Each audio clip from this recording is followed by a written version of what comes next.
എന്നോട് ചോദിച്ചാൽ പറയുക, ഹൈക്കോടതി ജഡ്ജിമാരെ സംബന്ധിച്ചിടത്തോളം ഒരു കോഡ് ഓഫ് കോണ്ടക്റ്റ് ഉണ്ട്.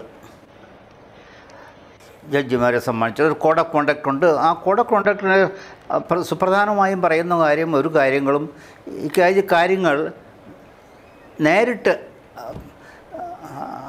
പത്രങ്ങളുമായിട്ട് ബന്ധപ്പെടാണ്ടിരിക്കുക എന്നുള്ളതാണ് അവർ പ്രധാനമായിട്ടും പറയുന്നത്. അപ്പോൾ നമുക്ക് ചീഫ് ജസ്റ്റിസുമായിട്ട് പല കാര്യങ്ങളിലും വ്യത്യസ്ത അഭിപ്രായമുണ്ടായിരിക്കും. അതിനെല്ലാം ഒരു പ്രസ് കോൺഫറൻസൊക്കെ നടത്തുക എന്ന് വെച്ചാൽ അത് നമ്മൾ പരസ്യമായിട്ട് വിഴുപ്പ് അലക്കുക എന്നുള്ളൊരു കാര്യമാണ്. അപ്പോൾ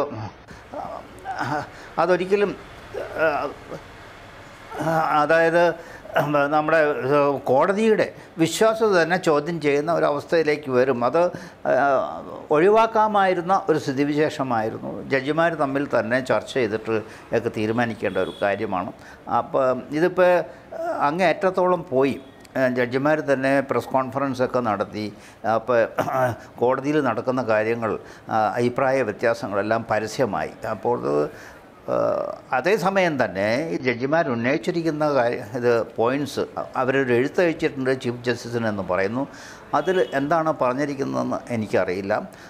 എത്രത്തോളം ഗൗരവമുള്ള കാര്യങ്ങളെ പറ്റിയാണ് ഈ പ്രസ് കോൺഫറൻസ് നടത്തിയിരിക്കുന്നത്. ചീഫ് ജസ്റ്റിസ് വർക്ക് ഡിസ്ട്രിബ്യൂഷനെ സംബന്ധിച്ച് അത് ഒരു നീതിയുക്തമായിട്ടുള്ളൊരു പെരുമാറ്റമല്ല നടത്തിയിട്ടുള്ളതെന്നൊക്കെ പറയുന്നു. അതിനെപ്പറ്റിയൊന്നും കമൻറ്റ് ചെയ്യാൻ എന്നെക്കൊണ്ട് പറ്റില്ല. പക്ഷേ സുപ്രീം കോർട്ട് തന്നെ പറഞ്ഞിട്ടുള്ളത് chief justice is the master of the roster എന്നാണ് പറഞ്ഞിരിക്കുന്നത്. കാരണം വർക്ക് ഡിസ്ട്രിബ്യൂഷനെ സംബന്ധിച്ചിടത്തോളം ചീഫ് ജസ്റ്റിസാണ് അതിൻ്റെ അന്തിമ തീരുമാനം. അദ്ദേഹത്തിൻ്റെ തീരുമാനമാണ് ഫൈനൽ.